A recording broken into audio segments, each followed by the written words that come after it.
बिस्मिल्लाहिर्रहमानिर्रहीम। अस्सलाम वालेकुम स्टूडेंट्स। आज हमारा लेक्चर नंबर 22 है। चैप्टर नंबर 1 है। रिव्यू एक्सरसाइज 1 चल रही है, उसका question number 7, simplify the following. Part number 1 इस तरह के पीछे एक एक्सरसाइज आई है, उसमें इस तरह के क्वेश्चन थे। अब चूंकि रिव्यू वाली एक्सरसाइज है उसके भी मिलते जुलते क्वेश्चन होने हैं, तो इसलिए ये पार्ट आपके सामने है जी स्टूडेंट्स। इसको मैंने ना सबसे पहले क्वेश्चन लिखने के बाद इक्वल लगाया है और ये सारे की पावर 1/5 लिख दी है।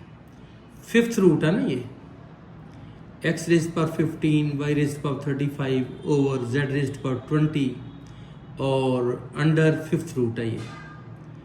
अब फिफ्थ रूट है तो इसकी पावर सिंपल रूट की पहले भी मैंने बताई हुई है आप लोगों को। सिंपल रूट जो होता है वो पावर होती है 1/2, उसके रूट होता है। अगर इस तरह रूट में 3 आ जाता है तो फिर पावर बन जाती है 1/3, और अगर 4 आता है तो 1/4, तो 5 आया तो 1/5। ये हो गया जी आपका ये। इसके बाद ये है कि पावर को पावर से मल्टीप्लाई करना है। ये 1/5 जो पावर है इसको इससे भी मल्टीप्लाई करना है, इससे भी करना है और इससे भी करना है।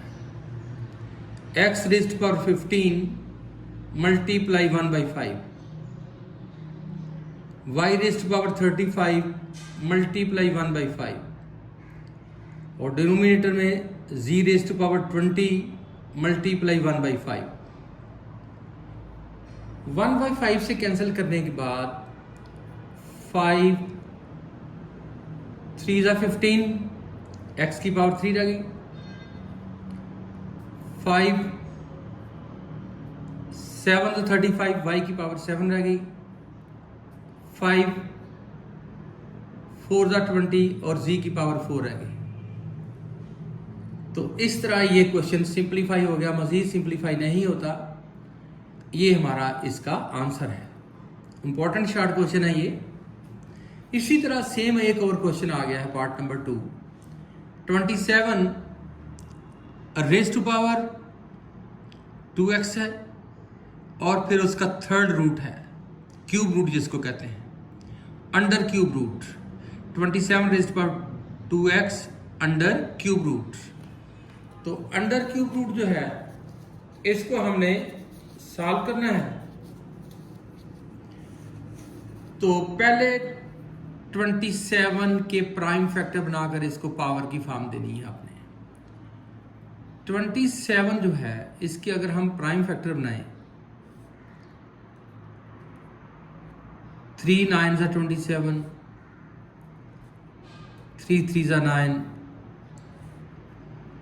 3 1 ज़ा 3, तो 3 3 आए हैं तो ये बन गया 3 raise to power 3, 1 2 3 3 raise to power 3। ये पावर बन गई 27 की 3 रेज़ टू पावर 3 और ऊपर उसकी पावर 2x उसी तरह है, और जो क्यूब रूट है वो पावर बन गई 1/3। बताया था क्यूब रूट होगा तो 1/3, सिंपल रूट होगा तो 1/2, फोर्थ रूट होगा तो 1/4, तो 1/3 पावर आ गई। इस पावर को इस पावर से पहले मल्टीप्लाई कर लो तो 3 2 ज़ा 6x आ गया।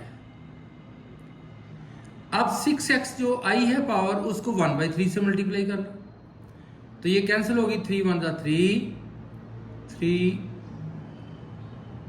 2 ज़ा 6, तो 3 की पावर 2x रह गई। 3 की पावर 2x जो है ये इसकी सिंप्लीफिकेशन है। इस तरह इसका आंसर भी आ गया।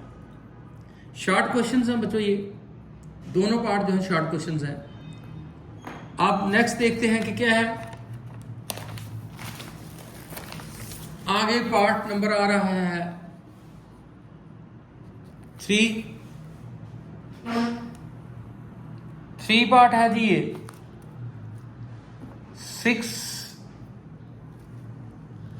3 पार्ट पूरा, तो देखिए 6 into 3 raise to power n plus 2 और ओवर में 3 raise to power n plus 1 minus, ये माइनस है जी, माइनस के बाद है 3 की पावर n। अब स्टूडेंट्स ये मैंने 6 लिख दिया है और 3 की पावर n प्लस 1 को मैं ऐसे ब्रेक करके लिख सकता हूं 3 की पावर n इंटू 3 की पावर 2। इंटू का मतलब मल्टीप्लाई, मल्टीप्लाई में पावर्स ऐड हो जाती हैं। दोबारा अगर इन दोनों को मल्टीप्लाई कर दूं तो 3 की पावर n प्लस 2 बन जाती है, दोबारा वो बन जाती है। तो 3 की पावर n अलग कर दिया है और मल्टीप्लाई के बाद 3 की पावर 2 अलग कर दिया है। नीचे भी ऐसा किया है, 3 की पावर n अलग कर दिया है और मल्टीप्लाई के बाद 3 की पावर 1 अलग कर दिया है। ब्रेक कर रहा हूं पावर को, दोबारा बेशक इसको मल्टीप्लाई कर ले, मल्टीप्लाई में पावर ऐड होकर n प्लस 1 दोबारा वही बन जाता है। तो माइनस के बाद 3 की पावर n। अब बच्चों ये आ गया 6, ये 3 की पावर n और ये डॉट मल्टीप्लाई को शो करता है। 3 की पावर 2 का बन गया है 9, 3 का स्क्वायर 9 होता है। और डिनोमिनेटर में क्या किया है, 3 की पावर n को कॉमन ले लिया है, ये बीच में माइनस है ना, 3 की पावर n कॉमन आ गई है। ब्रैकेट के अंदर बचा है हमारे पास 3 की पावर 1 माइनस 1। ये 3 की पावर n कॉमन चला गया बाहर और जहां कुछ ना बचे वहां 1 होता है, ये यहां 1 है। 3 की पावर n कॉमन, ब्रैकेट के अंदर 3 की पावर 1 माइनस 1। तो स्टूडेंट्स ये 3 की पावर n से 3 की पावर n कैंसिल हो गया। अब ऊपर आ गया 6 मल्टीप्लाई 9 और नीचे 3 माइनस 1। तो इसको मल्टीप्लाई किया तो आ गया 6 मल्टीप्लाई 9 और 3 नीचे माइनस किया 3 में से 1 को, 3 में से 1 को माइनस किया तो 2 आ गया। अब इसको और इसको काट दिया है, 2 1 दा 2, 2 3 दा 6। 2 के टेबल से 2 और 6 को काट दिया है, हमारे पास रह गया 3 मल्टीप्लाई 9 इज इक्वल टू 27। दोबारा स्टूडेंट्स देख ली इसको जरा, ये 3 की पावर n प्लस 1 है, इसको मैंने ब्रेक करके लिखा है, 3 की पावर n अलग लिखा है और मल्टीप्लाई में 3 की पावर 2 अलग लिखा है। डिनोमिनेटर में भी 3 की पावर n अलग लिखा है और मल्टीप्लाई के बाद 3 की पावर 1 अलग लिखा है। ऐसा क्यों किया ये मैं आपको बताता हूं कि डिनोमिनेटर में से 3 की पावर n कॉमन आ गया है। ऊपर क्या बन गया, ये 6 आ गया, ये सेम आ गया, इसका 9 बन गया। नीचे 3 की पावर n कॉमन लिया, अंदर बचा 3 माइनस 1। 3 की पावर n को 3 की पावर n से कैंसिल कर दिया। हमारे पास ऊपर बचा 6 मल्टीप्लाई 9 और नीचे बचा 3 माइनस 1। 6 मल्टीप्लाई 9 और नीचे बच गया जी 3 में से 1 माइनस किया तो 2 आ गया, 2 और 6 को कैंसिल कर दिया, 2 3 ज़ा 6, 9 3 ज़ा ये आ गया 3 मल्टीप्लाई 9, 9 3 ज़ा 27। तो इस तरह इसका आंसर 27 बना सिंप्लीफिकेशन के बाद। Question number 8, the sum of 3 consecutive odd integers is 51, find the integers. 3 लगातार ऑड इंटीजर्स हैं, 3 लगातार ऑड इंटीजर्स हैं और उनका सम जो है यानी प्लस 51 के बराबर है। तो कहता है वो इंटीजर्स बताएं, वो 3 जो इंटीजर्स हैं वो कौन कौन से हैं। अगर स्टूडेंट ये ऑड हैं तो let x plus 1 odd number है, x प्लस 3 ये भी ऑड नंबर है एंड x प्लस 5 ये भी ऑड नंबर है। B3 ऑड इंटीजर्स, इनको ऑड इंटीजर्स क्या दिया मैंने, x प्लस 1, अगला x प्लस 2 नहीं आ सकता, अगला x प्लस 3 आना है। ऑड नंबर एक छोड़कर एक आएगा ना, इवन भी एक छोड़कर एक आता है। सपोज एक अगर आपके पास 1 है तो दूसरा 3 है और अगला 5 है। 2 छोड़ा है इसमें से 4 छोड़ा है, तो एक x प्लस 1, फिर एक x प्लस 3, फिर x plus 5, be 3 odd integers. Now given condition ये है कि इन तीनों का सम जो है वो 51 के इक्वल है।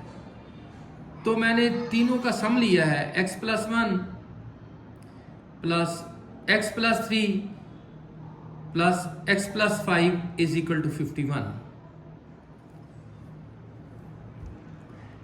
अब ब्रैकेट खोल दी मैंने, ब्रैकेट खोलेंगे तो ये x प्लस 1 आ जाएगा, प्लस के बाद x प्लस 3 आ जाएगा, प्लस के बाद x प्लस 5 आ जाएगा, is equal to 51। x plus x मिलकर हो गई 3x, x plus x 3x, 1 plus 3 plus 5 हो गए 9, इज इक्वल टू 51। अब प्लस 9 उधर जाकर माइनस हो जाएगा, 3x is equal to 51 minus 9, 3x is equal to 42।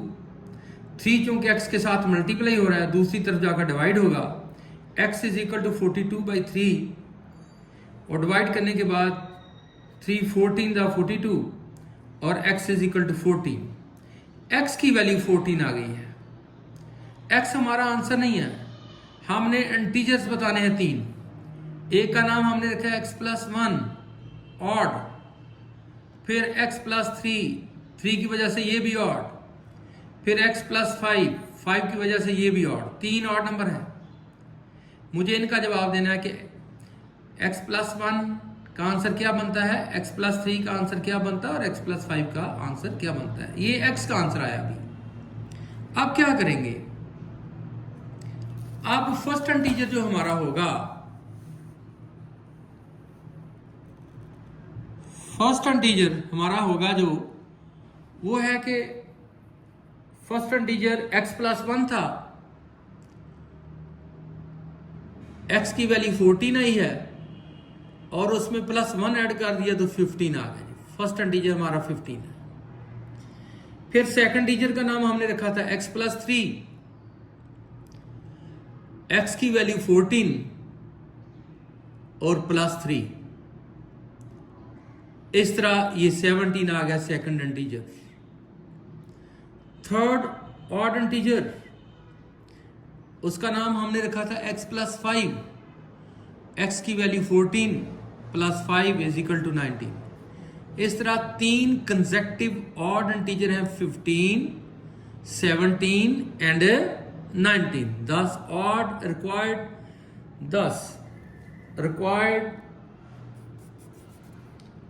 odd numbers या integers are 15, 17 and 19। ये 3 required integer है और ये odd है तीनों। इन तीनों को दोबारा बेशक प्लस करके देख लें, 51 ही आएगा। तो इस तरह स्टूडेंट्स आज का लेक्चर खत्म हुआ। इजाजत दें, अल्लाह हाफिज।